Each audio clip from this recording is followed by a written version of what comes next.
Gearing up for Game 4, after Immortals struck back with vengeance to keep their world's dreams alive, they will now enter into the battle arena to do battle again, gentlemen. And I think in this series, the draft is really important. I thought that Dylan Falco got a good bounce back in that draft. I loved the bands of Jhin, Sivir, and Cassiopeia. I feel like that puts C9 in a little bit of a difficult spot. Maybe even if they do the same draft on red side, if they're confident in Huni's ability to play Yasuo against Gnar. Yeah, I also feel like they kind of, I know, on Cloud9's side, didn't really predict what was going to happen there because they banned a lot of top laners. They were like, all right, he can't play Shen. So if they take Echo first, that's fine. If they take Shen, it's like, okay, what's going on?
Was losing a lot, and there were counters to the Taliyah gameplay, but they still see a lot of value in it, and it's a throwback to see if Pobelta can carry on the Taliyah. Yeah, a big counter to Taliyah is actually the Syndra that is banned away from Immortals because it matches the pressure in the early wave clear, and then eventually has kill pressure level 6, very easy to take out a Taliyah, and you force her to take a summoner spell that's not Ghost and maybe an Exhaust or something along those lines. Yeah, I find it so interesting actually how Immortals is putting in one mid lane ban in the last 2 games, and that almost telegraphs what mid lane pick they want. Yeah. When they wanted Vladimir, they banned the Cassiopeia. Here, they wanted Taliyah early, so they banned the Syndra. Ooh, and the Taric comes through as well. This was a pick that really helped out Adrian in that 5th game and allowed him to have a lot of skirmish potential. So this allows Immortals to pretty much draft anything they want in the top lane. Doesn't have to be a tank. It can be something incredibly squishy too. Right. And the Taric will be able to kind of cover that weakness in team fights. That's the ability they want to give Huni here, especially with the pressure on what could be Cloud9's game point for the 2nd time in a row. Cloud9 now to round out their composition. The Cassiopeia was left up. You have to think that's what Jensen will go with as one of his tried and true, and to sneaky head back towards that Lucian. And if we look towards the North American LCS finals when Bjergsen and Jensen were battling against each other, Cassiopeia was picked blind a lot and had a lot of success there. And here you actually get to pick it directly into something you know, which is the Taliyah. I don't necessarily think this is a super favored Cassiopeia matchup by any sense of the word, but if you do get to late game, you're still going to be a bigger force than the Taliyah. Exactly. Better team fighting and not as reliant on skill shots where the mobility comes in and people with higher boot levels and stuff like that. So it's harder to actually land those skills as Taliyah, whereas Cassiopeia, point and click. Okay, that's more like it. I was like, is he really going to pick Shen? The Yasuo seems like the most logical choice here. This way they can maybe even chain some Taric stuns off of Yasuo just dashing into the team. I think this is another one of these compositions that actually fits Immortal style quite well. Yeah, and there's so many things that actually set up the Yasuo, the seismic shove from Talia, also the Gragas body slam and the ultimate. So Huni, once again, team composition can supplement what he was trying to accomplish and actually enable him. I'm very interested to see as well. Huni can play the same type of game that he did with Shen Sword with Echo's Timewinder if he's fast enough in that pull. So it could really go Huni's way again if he understands that matchup right away. We saw it happen last game. We saw it happen all across the map for the first time in this series for Immortals. They're coming in with momentum now, here to keep the series alive and keep that spot, the 3rd seed at Worlds, alive here for themselves, as well as Cloud9 fighting to get back to that position. Yeah, I find it slightly interesting that Sneaky is not going for Ashe, even though he was the most prolific Ashe player throughout the regular season. It just kind of goes to show that both these coaches have so many different ideas of what they want to go with. The drafts have been so different in all 4 of the games so far this series. Right, in that situation, Tom Kench not being picked, you already saw Taric, so the Ashe could have worked really great there. You just have to deal with Cosmic Radiance after that. Both teams know what they're doing. They know why they picked it. We'll have to see how they perform now on the Rift. It's starting to get to that endurance moment. Who can last a little bit longer here? The games have been quick at 30 minutes, but they have tested the teams to the max so far. And right now, Immortals seems to be on top of that game. Cloud9 and Immortals entering back onto the Rift for game number 4. Now we are approaching the 9th postseason game. These teams have played against each other in the past 2 weeks, so they are very familiar with each other and each other's champion pools at this point, and they have played each other very close. Yeah, the number 2 and 3 team during the regular season, and then they ended up changing in playoffs. Cloud9 ended up being the number 2 team, overtaking Immortals, but none of that matters. This is the match that matters to make it to Worlds, to make it that your season got you to the championship. A lot of safety. Summoner spells, exhaust for both Pobelter and Adrian. Smooth the exhaust and the Ghost Flash there. So the kill potential, while still high with ganks and whatnot, these teams are looking to win as a team in the fights, not just in small skirmishes. We'll see what happens. Hasn't really been that much early game aggression here, so both teams will get to that fight phase as they want to. A very small point I want to pay a lot of attention to is what happens at level 1 in the mid lane. A lot of times Talia can shove in the first wave so quickly that you then go and steal Raptors. If a lot of you guys remember Game 4 for the North American LCS Finals, Jensen tried to do this against TSM, and TSM had actually done a short jungle route and killed him when he went for it. So it's a play that you can do to gain an early edge in the lane, but very recently we have seen a play to counter it. If Pobelter is really trying to play to win and taking risks, he's going to go for the Raptors. But if that's in the back of his mind, he's not going for it. All right, little does he know that is a top-side start from Medio, so not a fast red to the Raptor gank, as we saw by TSM. Seems like they'll just kind of back up out of this one. So it would be safe for him to go for it, but there's no way of really knowing that, aside from just guessing that Meteos is going to be starting on the blue side. A small advantage previously, if you played Talia. Now something you have to think twice about. Still clearing the waves as he should, working that ground, looks like over towards his right side. Yeah. Just playing the lane Easy. conservatively. Well, immediately, the top lane skirmish, the matchup here is just back and forth. This is honestly a little bit of a Echo favorite matchup when it's AP versus crit chance. Has a lot more ways to just heal himself and get out of there, and you're relying on landing your knockup as Yasuo. But when it's all tank, Yasuo actually has a fair edge. See how Impact takes to this matchup. The Shen one obviously not working in his favor, but as the analyst has said, bring a little more damage to the table this time so he can be more impact, if you will. Yeah, and I actually think that the Gnar ban that Immortals picked up after Game 2 is incredibly crucial against Cloud9. It has been that all-around great champion for impact. They first pick it for him whenever they can. Not whenever, but most of the time when they know that it's something that is not contested, they will take it. It is a high-priority champion for impact in the top lane. Oh, man. Take a rock back. Pobelter's been hugging that top side. Oh, Adrian. Jensen just gives it right back to him. Adrian one away from getting locked down, so it looks like Cloud9 fighting back with a bit more force here and able to with this bottom lane in Game 4. Yeah, really getting the lockdown on the crowd control.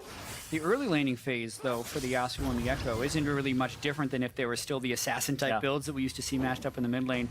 I do think it is a little funny, actually, that this used to be like the epitome of skill matchup, the two assassins that would give like the highlight duels, the AP Echo versus the crit Yasuo, and now it's like the two bruisers that fight each other for 45 seconds. Like, that's what it's come down to. Yeah, you realize at 20 seconds who's gonna win, and then that person has to start running.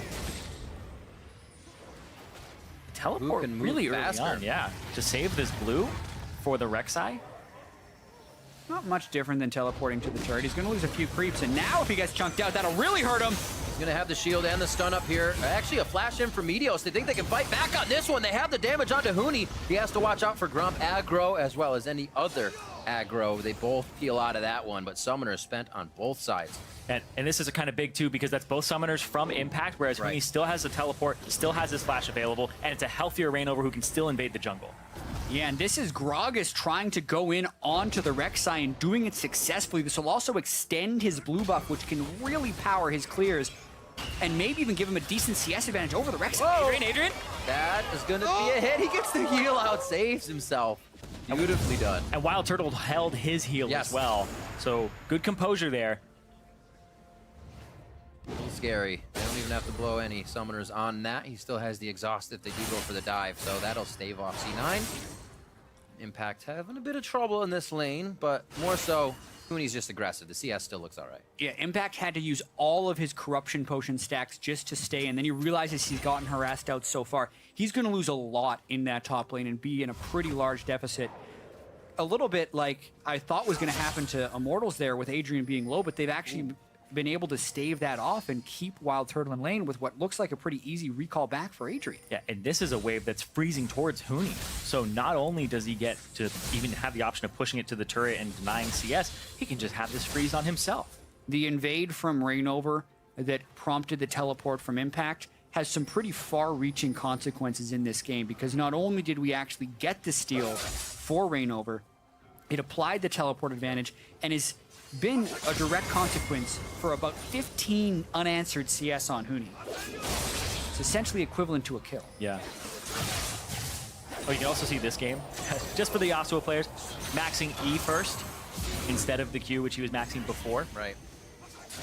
Going for a little bit more mobility to try and dodge things and keep up with the Echo and apply some magic damage on top. Still tanks, but still play that mechanic fight as well whenever they can. As they level themselves up, still going to be pretty brawly. Oh man, almost double his CS already. There's a lot of creep damage there, though.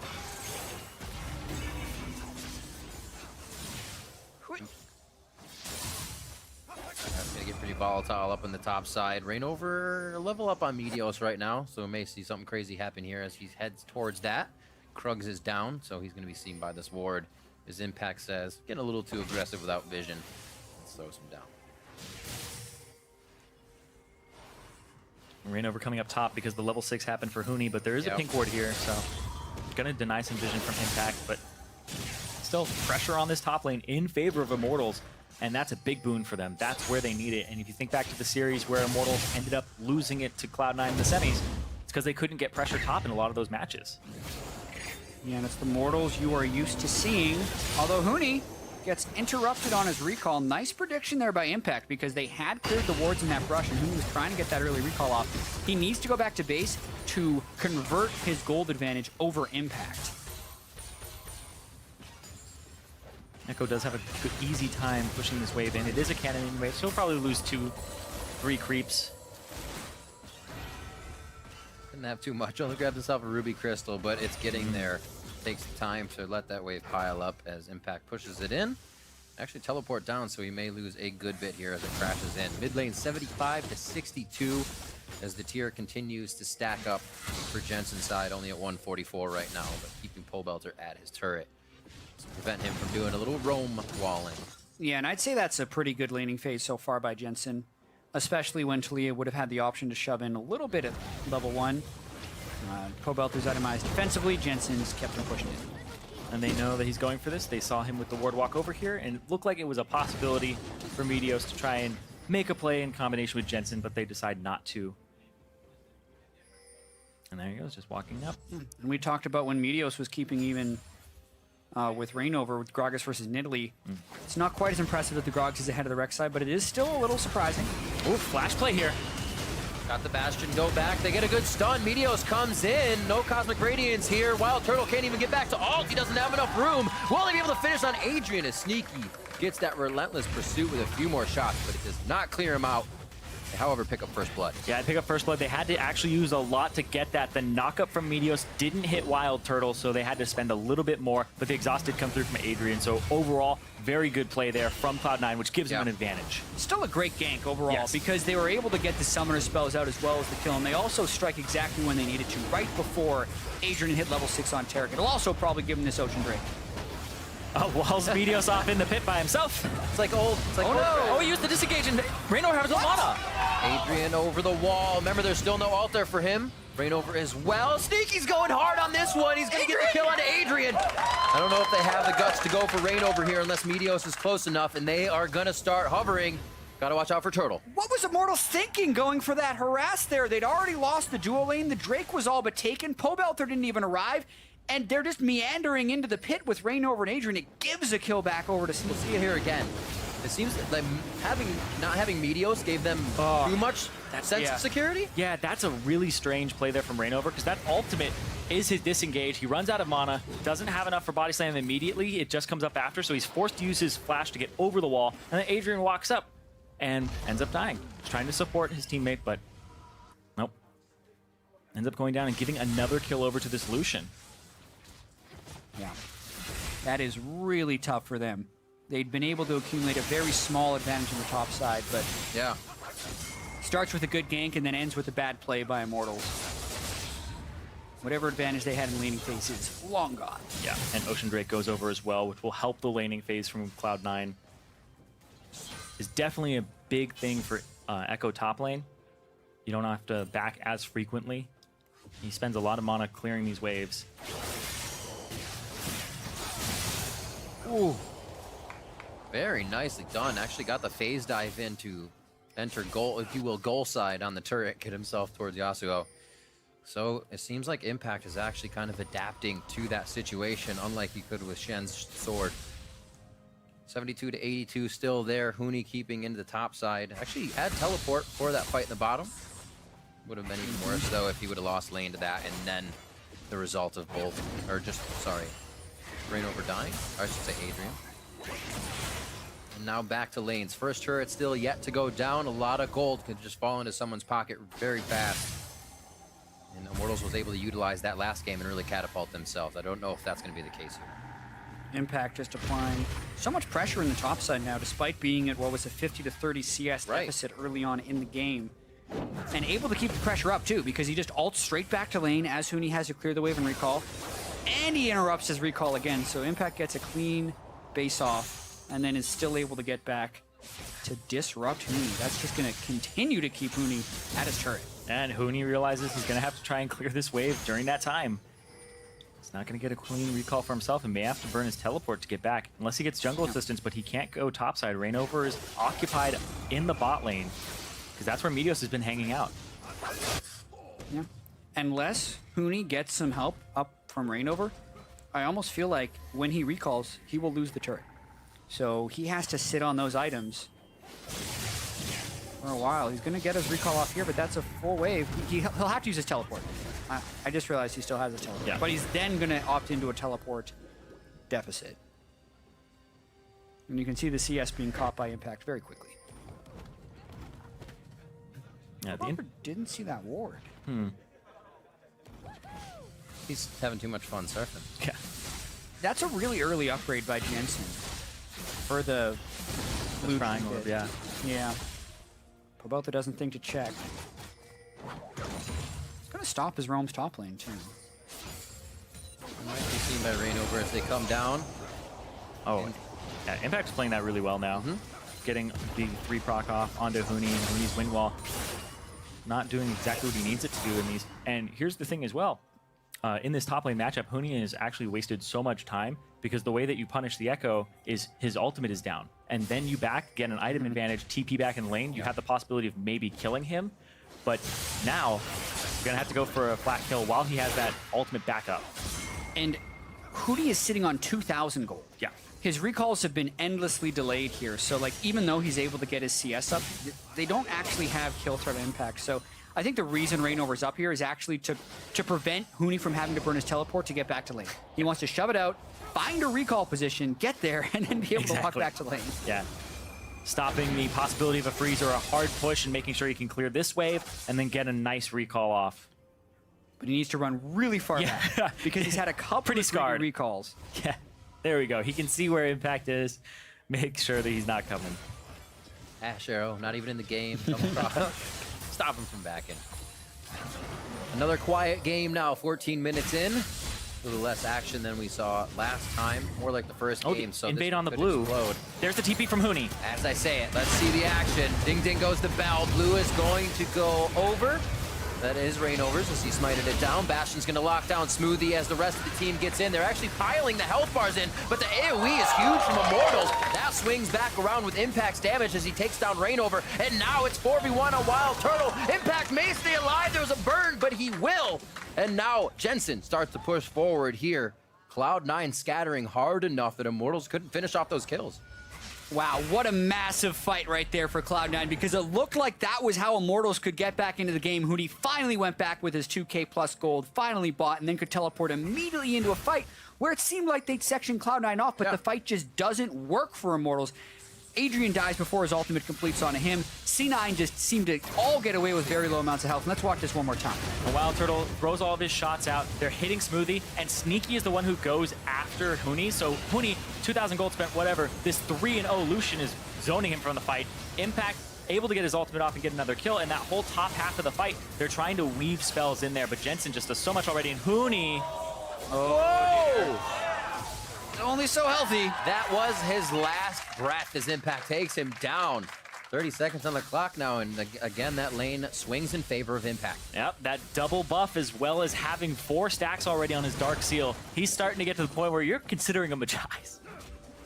Also has a very nice Sunfire cape to just keep taking against Hoonie, even if he tries to wander off. 27,000 now to 24. First turret hasn't even been taken down for that gold bump. And now Cloud9 is starting on the Infernal. Perfect Drake for them to have at this time as well. Uncontestable with the way Immortals is right now. They're also going to lose that first turret to Impact, and things are looking really good for C9 and their chances at Worlds. Yeah, and if Immortals can no longer duel in the top side, that is a big deal, because that mid lane as well, you just saw that exhaust go down. There's so much pressure here from C9 that, oh yeah, he was half HP trying to get a good back. And Impact has flash too, and Hoonie doesn't, so no minions to try and outplay on for Hoonie. Just incredibly greedy by Hoonie. He recognized he shouldn't have been shoving that wave, gives another kill over to his lane opponent. It leads to the turret, so that's almost like giving 2.5 kills worth of gold over to him just like that. We talked about how when Immortals falls behind, they tend to make some very aggressive plays to come back into it. They made that aggressive play to try and stop the C9 invade, and the cost of that was massive. It's now 4,000 gold at 17 minutes, and they have to be able to come back if they want their season to continue. Like Hoonie with that lane pushed up, doing a little ward clearing duty as well as vision setting, but still, Cloud9 not in any position to be ganked with themselves in the lead here. They're pushing up slowly, they're not going past their boundaries and really not leaving Immortals any openings here in this, I'd say, almost mid-game now that the turrets are starting to gold down. Bot lane will be the final outer one, or sorry, second outer one here, as mid lane will be the focus now for Cloud9. Now those early kills that went over to Sneaky really helped him out. He's able to abuse that and get some items, power spikes a little bit earlier, have a 30 CS advantage, and then that transition into the turret eventually. And right now, Impact gonna try to stun. Getting pulled out their slash, very nice phase dive and parallel convergence there. Pullbelter has to respect it, so you can see now Cloud9 starting to flex their muscles a bit. Not really having a minion wave, but still trying to dish out big damage. Yeah, Cloud9 already killed the outer turrets in the top and the bottom lane. They're now rotating towards the mid lane and just trying to shove down as quickly as possible. 5,000 gold is the lead right now, and they're still looking to extend it. They have been closing games so well and it's on Immortals to try and make a play. You're going to have to against Immortals. They're the one that can turn a game around on its head. Here, Cloud9 looks to put the nail in the coffin a little bit more. That's going to be Pobelter down, so they're missing quite a bit of DPS in the fight. Now on to Adrian. There goes the support. Hooney's the last bit of damage they can really muster up here. His turtle is not there, and they drop him as well. 9-1, 18 minutes. And an absolute disaster for Immortals. They give up even more off of a play that they were trying to make, and now Cloud9 are in a prime position to start gaining an even larger advantage and moving closer to Worlds. Wild Turtle was not even with the team when they went for that play, so they opt into a disadvantaged fight just from a numbers perspective.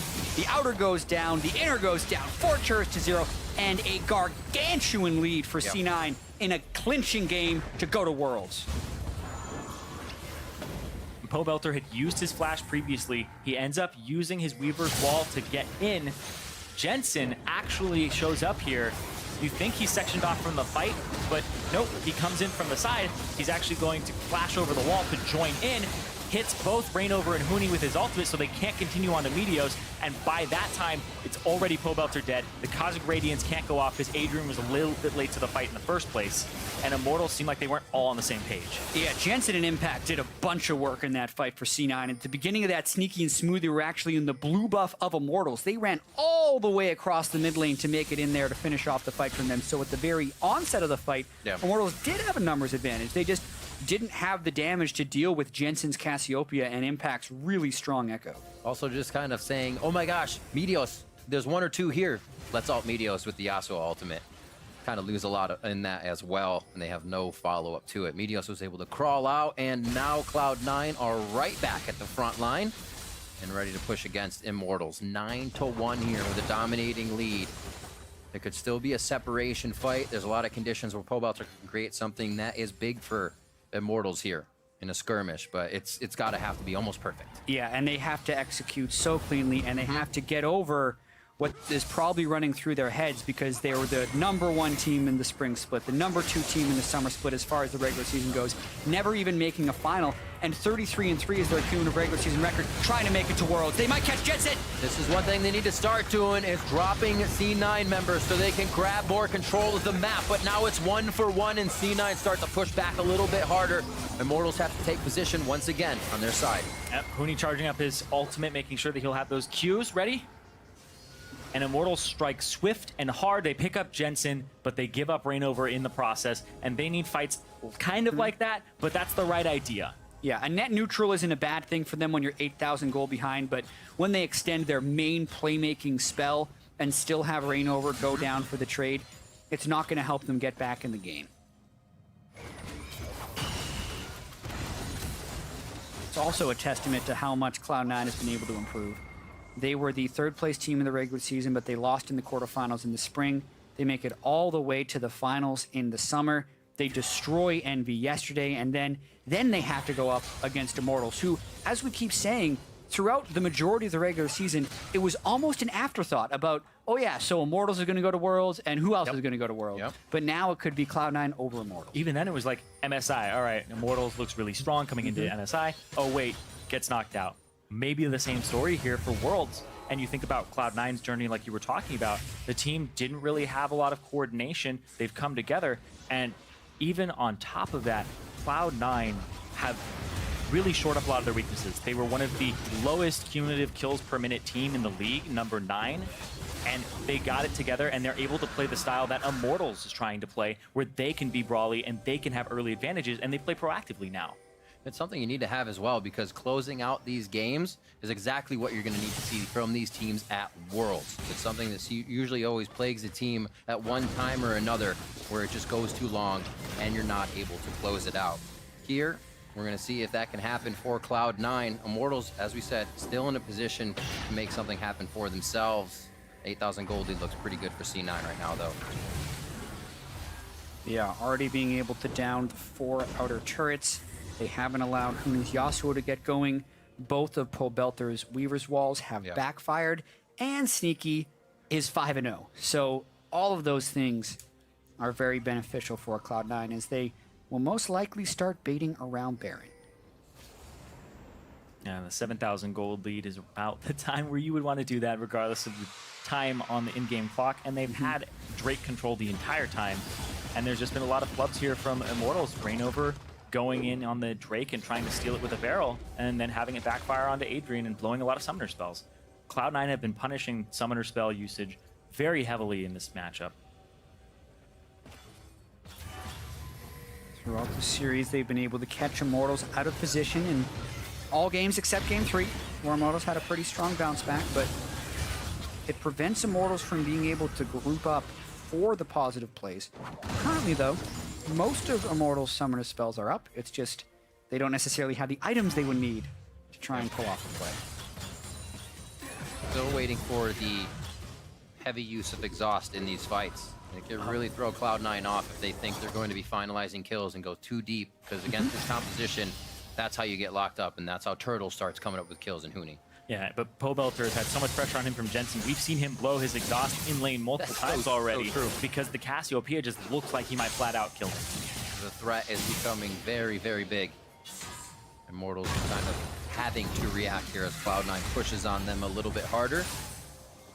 Locket of the Iron Solari finished up now for the side of C9, and it's really not too much of built, or at least the Aegis is built on the side of Adrian, I should say. So very close to having those shields.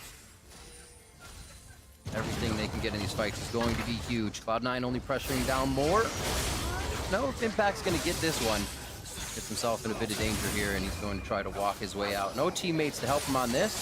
Steel Tempest misses. A little bit too aggressive there. Yeah, thought he was going to go back over the wall to get out. Flash is late. Baron's going to go down in this tussle towards the bot side.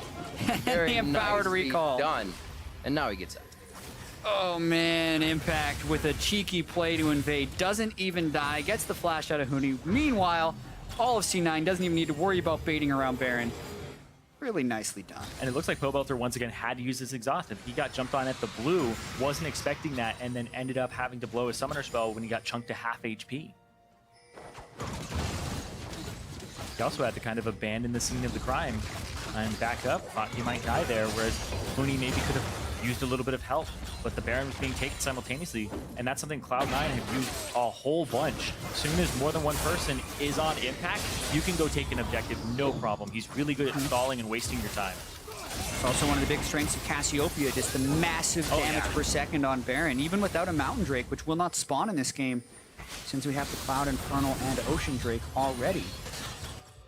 Still kill it extremely quickly, and now there's just not the wave clear options that Immortals would like. Looking like we're going to see more turrets fall for Cloud9 unless Immortals can pull off a miracle. Abilities used.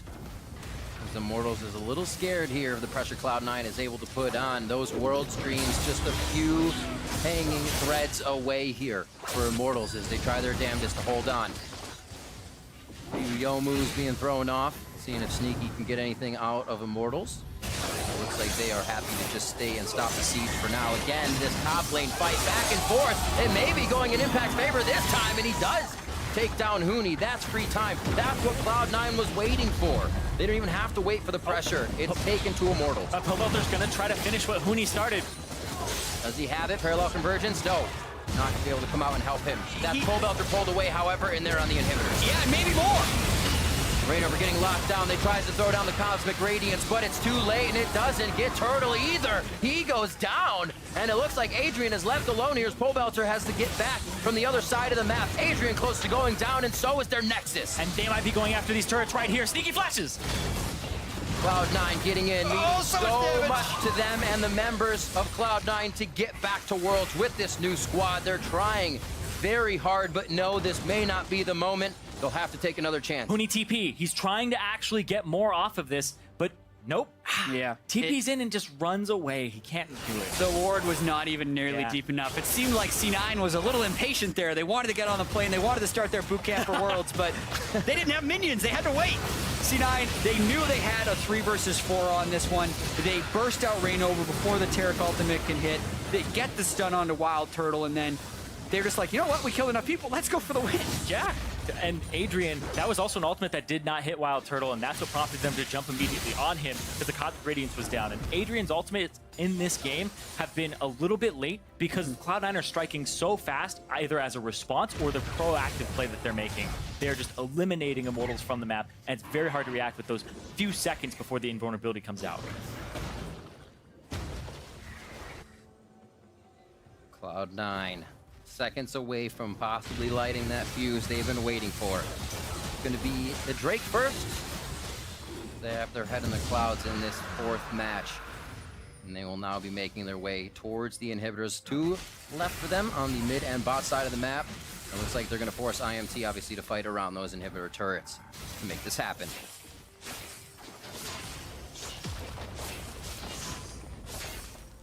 Not much Immortals can do right here. They really don't have... You can see already, Impact was able to solo out Huni. Yeah. Pobelter wasn't able to snowball the game. Jensen's Cassiopeia is a monster.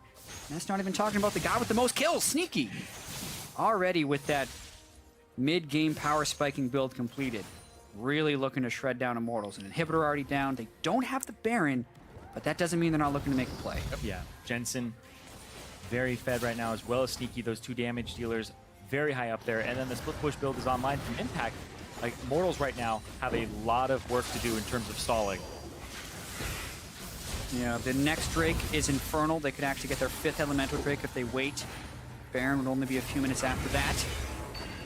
If they're looking to initiate, they might want their Summoner spells. Meteos would want to be able to flash on Burrow to get a priority target. So besides it being an ace, I actually may not have time to describe what the fight would look like. Cloud9 may be forcing Immortals' hand in that sense. It looks like they back off for now. What would be the perfect fight for Immortals here? What is their entry into a fight, or is it waiting?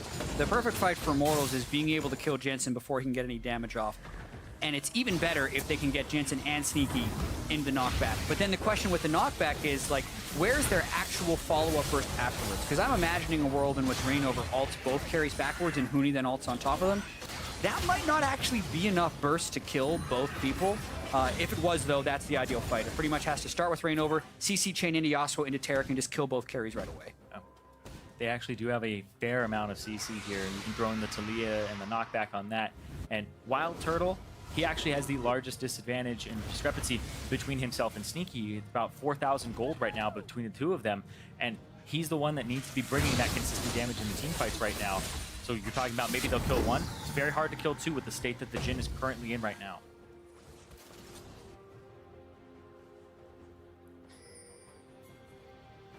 Yeah, Baron's only a minute away, so it looks like that's going to be the next thing C9 turn for. They don't even necessarily need to get the Baron. They just need to draw Immortals far enough outside of their base so that they can get an engage on them. And they got to be feeling pretty excited right about now. Being able to make up for their defeat in Toronto to Team Solomid, that could have clinched the #1 seed for them. If they win here, they'll still be going to Worlds, but they'll be going as a Pool 3 team, actually. Yeah. Which means their group is most likely more difficult. No possibility of a wild card in your group. But even so, a lot of people have been saying C9 is the best team in North America, at least from practice leading up to the finals. Definitely, their 2nd place finish is well-deserved.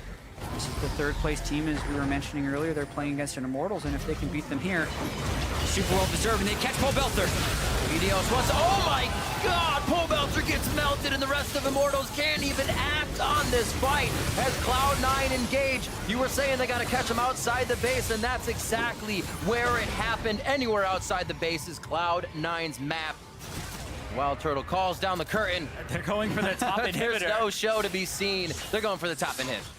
Oh, what a nice catch there. They just blow Pobelter away before Adrian can get his ult off.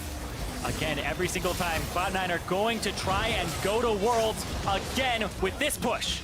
One Nexus turret down, Cloud9 with their eyes on the prize. And they're looking to make it happen. 32 minutes in, the games have been very even across the board. Back and forth, Immortals able to grab one, but Cloud9 looking to clinch the victory. They're leaving on a jet plane. Cloud9 are your 3rd seeds for NA at World. Meteos returns to the NALCS and makes it to Worlds. in his first split. The 4th year in a row the Cloud9 organization has made it to Worlds every year of their existence. They keep the legacy alive as the second most dominant team in all of North America. Most Worlds appearances, most Finals appearances behind TSM. Incredible for C9. The team has come together in such a strong way throughout this season, and the devastation we saw last week from Jensen is an afterthought. They are elated to be going to Worlds. Exactly, the elation that he is feeling now.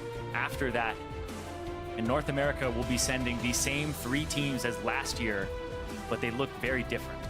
And how incredible is that? You're looking at this Immortals team who is clearly not in the highest of spirits because they were 33-3 in the regular season, and they will not be able to go to Worlds. The most dominant team from a win percentage perspective in North American LCS history. They have the highest winning percentage of all other teams, yet they finish 4th at the end of it, and they don't get to go to Worlds. And the semifinalists from last year will not be returning. Yeah, because Huni and Reignover are now not going to Worlds, that means every single member of the undefeated Fnatic squad last year that made it to semifinals, That's true. will not be attending Worlds. An amazing split for both teams. Immortals trying to find that victory coming into this split, and Cloud9 looking to rebuild to get to that victory, and having Reaper come in May has seemed to do wonders for the team. Absolutely. It's been an absolute joy to watch this team go through everything, like swapping supports out, what's going on. He knew what he was doing the entire time, and now the squad, they hold him in such high praise. And another thing there too, you saw Jensen, that sigh of relief. He's going to Worlds, but also coming into this matchup, both of these teams, like you were saying, look like they could go to Worlds and be teams that would represent North America. Yeah, and the ability to bounce back as well. Like, they were devastated after that loss. I'd never seen Meteos be as tilted during the series. He played terribly in the last few games against TSM, but he was crushing in a lot of these games against Reignover, the spring split MVP, and also he finished, Reignover was the 3rd place in MVP voting for this split as well. So like the whole Cloud9 team, incredibly well deserved to be able to go to Worlds because they had to earn it. They beat Immortals even in the playoffs, and then they beat them again. So like very clearly, they deserve it. Yeah, it was not a fluke at all. And they showed that they are your 3rd representative here, that they deserve it, that they put in the hard work, and that honestly, the organization having to rebuild multiple members, new coaching staff, trying things out, it has paid off for them. And now they're ready. They already feel behind. Getting on a plane tonight to go over, join TSM in the boot camp, and try to see what they can do at World. It's going to be an amazing task for them, for all the NA teams to undertake here. Yeah. And it's been a pleasure watching them all place for the seeding at Worlds. Now for the player perspective on today's match and the road to Worlds, let's head down to Dom for an interview with C9 support.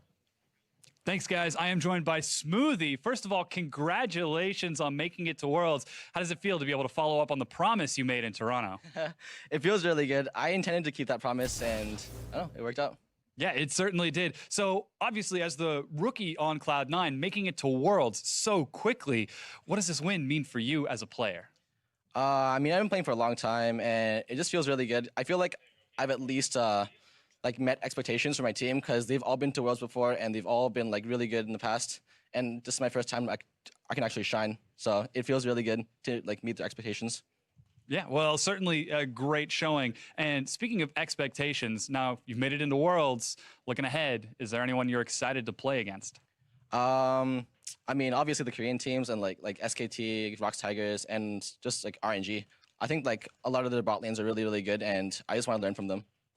All right, well, we're looking forward to see that performance in just a few weeks. But Smoothie, again, congratulations on the victory. Cloud9 to Worlds, everyone. We're going to send it over to the analysts to break that series down. And don't go anywhere, because we've also got a few words with a few more.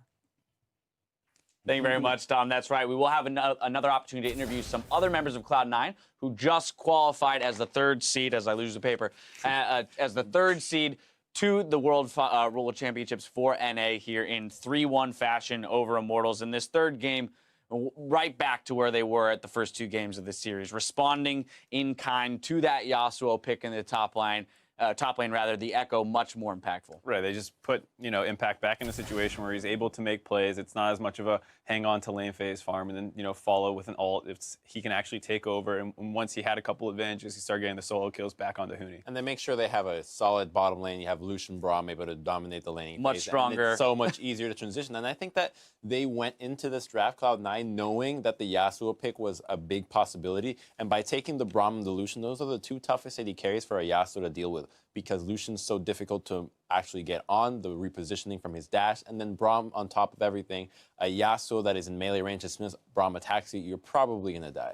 Same with Rek'Sai, too. Just unburrow as soon as he tries to dash around you. I want to take a look at our first clip here. It's going to come 14 minutes into the game. One that we thought looked to be going in Immortals' favor here, but ultimately Cloud9 will come out ahead 3-1. I mean, it's this kind of thing where Immortals isn't quite all on the same page. Adrian gets a little far the rest of his team. Huni's on the backside dealing with Sneaky, and then this ultimate doesn't actually finish channeling onto anyone. If that managed to keep the rest of Immortals' lineup healthy, they probably can win this fight, but then, like we said, it's too disjointed. Right as Huni goes out, Turtle flashes in, they're able to pick up a kill onto him and just kind of open the game up. And from that point onwards, it was just Cloud9 taking over the entire game. In the early stages, we were a little bit worried. Maybe it could go to game 5. Immortals was getting good advantages in the laning phase, particularly topside, about almost a 20 CS lead, and the matchup didn't look that well. But after that point, I think he got double buffs off that point. It's just game over. Yeah, we had double buffs at the end of that fight, living with a sliver of health. Goes up, kills Huni right after, basically. That was kind of the big thing there as well, having the opportunity to get that solo kill in the top lane because of a bit of an overextension by Huni with no help there, meant that Impact had full control of that lane from that point onward. Was able to harass pretty well as well with that Ocean Drake, allowing him the opportunity to regen in lane between harassment. I want to jump now ahead to 18 minutes in the game, 3-0 for Cloud9, rather, around the red buff. And this kind of seals the deal, funnily enough, at only 18 minutes into the game. Right, this is going to come in with a really nice flash ultimate here. The wind wall's not going to be able to stop it. And once that two-man stun hits, it's already just a massacre for Cloud9. Midas is going to be able to burrow over here, get a nice little smite over to get extra healthy, and then Huni's just going to be left with dying here with the Braum. As soon as he comes in, you get tagged with the Q, you're dead. You get stunned. There's no actual way for the Yasuo to get out of it, so maybe they tunneled a little bit too much in maintaining that pick. Right, and there were a couple things they could have maybe done better too, was just with the Taric, maybe the flash exhaust into his ult could have kept someone alive. He just came walking around the backside, and the fight was over by the time he finally got in. The ult only hits him, and the Huni was not really Well, looking. it started out with Huni using the ultimate right onto Meteos on the edge, which is not going to net anything, and that just diminishes the actual presence that you have in the team fight. It completely counteracts the idea of Gragas Yasuo, right? You want to use that cast with the Yasuo to get a nice ultimate off, as opposed to just on one guy on the side that's clearly going to be able to escape. Well, with the series complete, we can highlight the player who went the extra mile to earn our Player of the Series award. It's going once again to Impact. What is there to say other than this guy has been a monster all playoffs long and didn't disappoint today? 2 massive performances on Gnar, solo kills left and right, and a great showing on Echo in Game 4, showing once again that he's a force to be reckoned with, returning to form as he was in Season 3 as a world champion, getting his opportunity as well to return to that world championship, but this time with a new roster. The question will be, how can Cloud9 perform? Will they perform at Worlds as one might expect a former world champion to do? We're going to get an opportunity to look a little bit more at the highlights, but here I have a couple victorious Cloud9 members in Meteos and Impact, as well as a translation help here as well. So, gentlemen, we've qualified for Worlds. Impact, my first question is to you. This is the first time you're qualifying for Worlds since you won the World Championship in Season 3. What does it mean to have another opportunity to make a run for the title of Best in the World? 자, 이제 시즌 3에서 승리를 한 이후에 처음으로 롤드컵을 가진 거잖아. 이제 북미에서 진출을 하게 됐는데 이게 기회가 너한테 어떤 건지, 어떤 의미가 있는지, 그리고 다시 도전을 하는데 어떤 정신을 가지고 들어가는지. 저를 일단 제가 그 전에 안 좋은 모습 시즌 4, 5 때 안 좋은 모습 보여줬단 말이에요. 그러다가 이제 이 시즌 6 와가지고 좋은 팀원들 만나서 좋은 모습을 보여주게 되는데, 이제 제 가치를 한 번 더, 제가 그 전에 인터뷰 계속 말했단 말이에요. 제 가치를 증명해야 된다고. 이번에 증명할게요. 진짜 온 것 같아요. So season 4 and 5, I have been slumping a little bit. I wasn't able to prove myself that much. But season 6 now, I have great teammates and a great environment to show off my skill sets, and I have recovered my form as well. And I've said multiple times in interviews that this is a chance for me to really display my worth, and I think I have been been given the opportunity to do so. Now, one of those team members is standing right next to you in Meteos. Meteos, very similarly, you took a step away from competitive League of Legends, and here you are in your first year back on the, the LCS stage, re-qualifying for Worlds, having your next shot at making a run for the championship. What does it mean for you individually in your journey as a player to re-qualify for Worlds?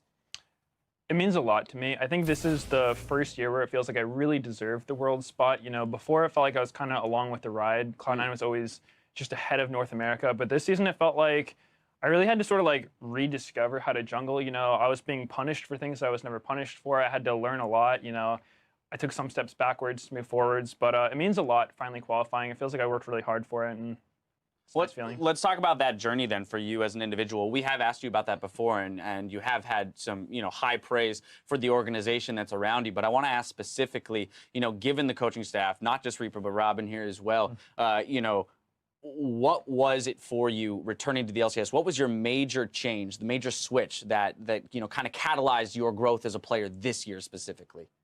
I think that the major thing this year was just that I was able to realize the things I was doing wrong before. Everyone would tell me I'm good. I thought I was good, but then coming back, I realized I'm not that good. And so I guess it's just some humility, just realizing there's so much I have to learn. Even now, I still feel like I have so much more to learn about jungling, and I'm enjoying it. All right, now with that, you've also had high praise for Impact in the top lane and the fact that playing with him is a treat. You hear things such as top die, and there it is, a solo kill. So Impact, I've got to ask you, when it comes to being on this team, I want to hear the reverse. What is it like to play with players like Meteos, Jensen, Sneaky, and Smoothie? 메테오스랑 이제 다른 팀원들이 너에 대한 칭찬을 굉장히 많이 하겠잖아. 근데 반대로 너의 입장을 들어보고 싶어. 너가 생각할 때 이 메테오스나 스무디나 스니키나 젠슨이랑 같이 하는 거 어때? 저를 일단 편하게 플레이하게 만들어줄 수 있는 팀원들이고 한타 때 정말 믿음직스럽고 그냥 믿음직스러운 팀원이기 때문에 제가 제 플레이를 100% 보여줄 수 있던 것 같아요. So my teammates make me very comfortable inside the game, and it's really easy to play out the game with my teammates.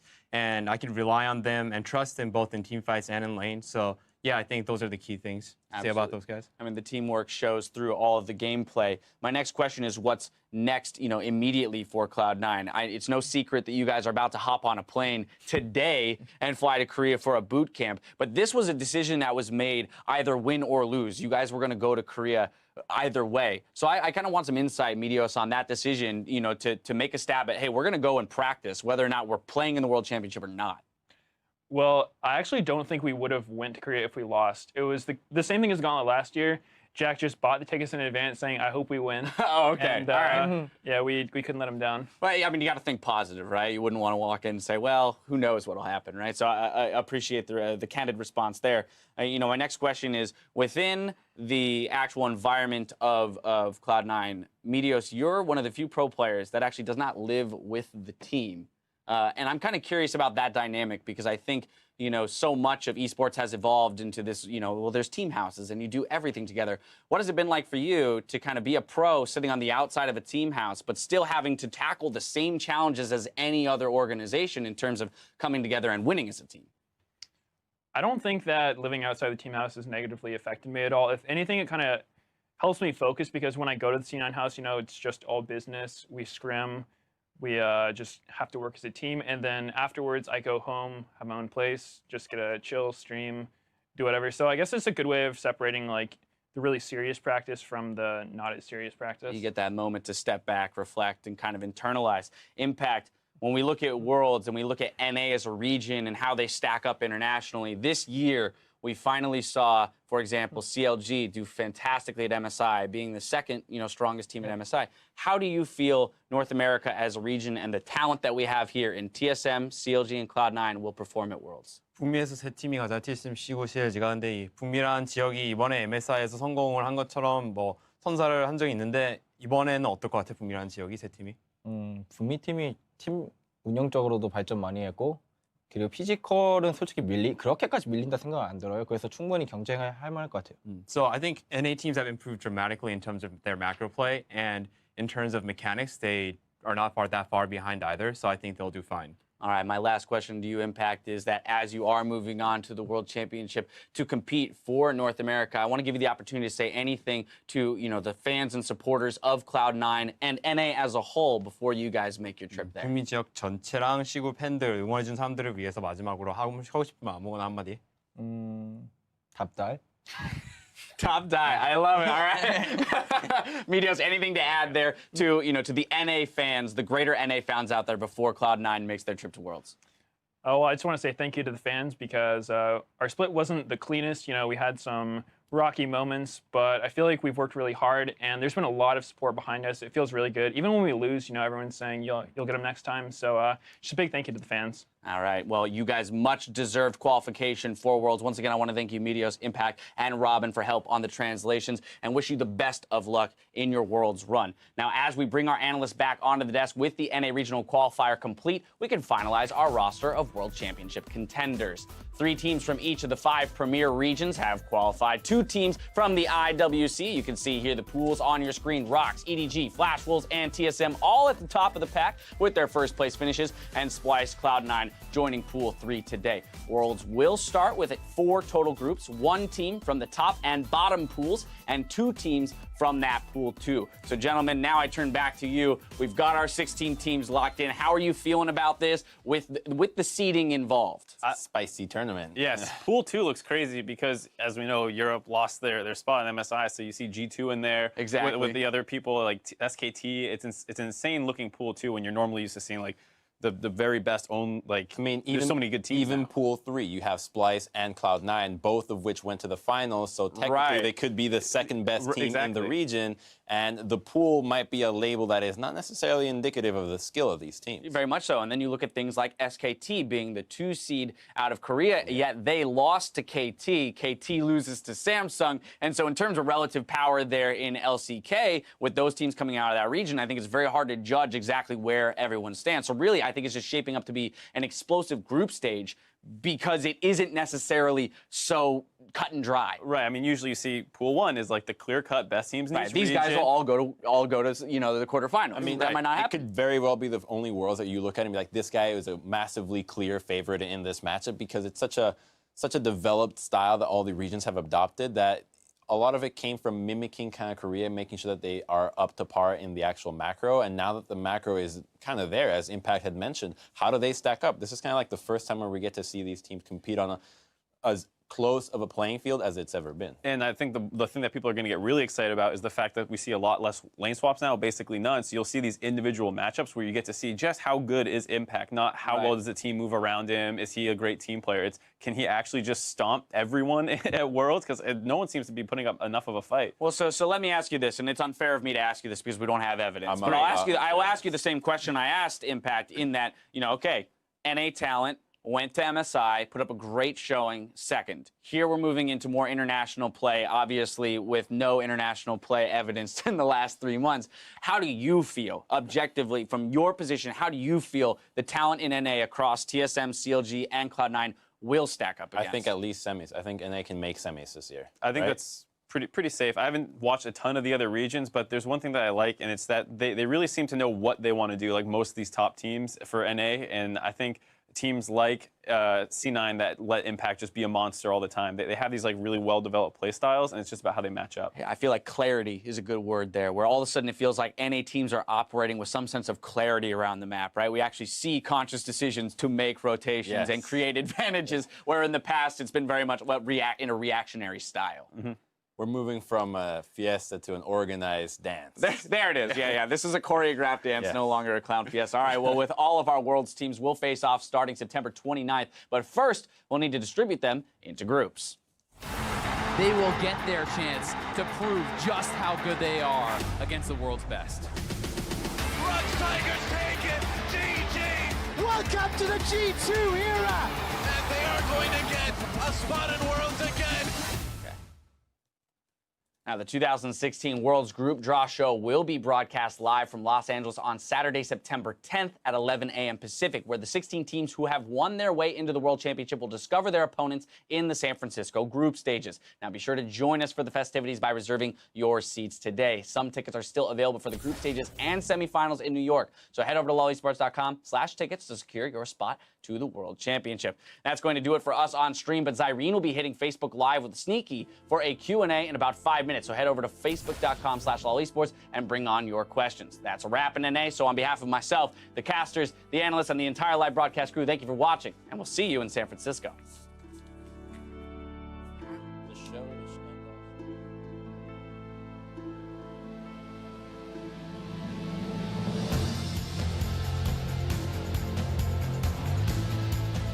Who will be the final qualifier going to Worlds for NA? We're going to find out here in this best of 5 series. Immortals versus Cloud9. We're going to win. Definitely we're a better team.